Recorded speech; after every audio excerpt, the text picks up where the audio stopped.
जिन वर्णों के उच्चारण में है ना किसी अन्य वर्ण की सहायता नहीं ली जाती, यानी जब हम इसका उच्चारण करेंगे ना तो इसमें कोई दूसरा वर्ण जो है वो सहायक नहीं होगा। जैसे कि स्वर वर्ण कौन कौन सा है आपका? अ है, आ है, हर्षई है, दीर्घई है, हर्षो है, दुर्लभ है, ये है, अ है, ओ है, औ है ना? समझ गए? उसके बाद हो जाएगा एक भी हो जाएगा। ये सारे जो है आपका क्या हो गया?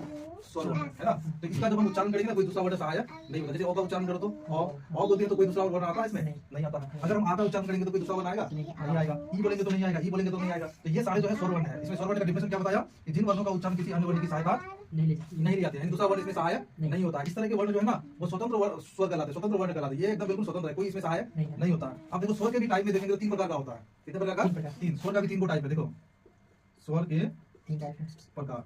पहला है आपका हर्ष स्वर। क्या है? हर्ष स्वर। दूसरा है दीर्घ स्वर और तीसरा है प्लुत स्वर। ठीक है। अब हर्ष स्वर किसको कहेंगे? जैसे इन्हीं में से बांटा गया है, इन्हीं वर्णों को बांट के इसमें लाया गया है। तो स्वर हर्ष स्वर किसका होता है? इसको कहते हैं जिसके उच्चारण में ना ज्यादा समय नहीं लगता है ना। इसको एक मात्रिक स्वर भी कहते हैं, एक मात्रिक स्वर। जैसे कि देखो इन्हीं में से एक हो जाएगा अ। देखो हर्ष स्वर कौन सा होता है? एक है अ, एक है हर्षई, एक है हर्षो और एक है छोटी री। अब दीर्घ क्या क्या होता है? आ, दीर्घई, दुर्घऊ, बड़ी री है ना, ए, ऐ, ओ, औ, ये सारे होते हैं। ठीक है।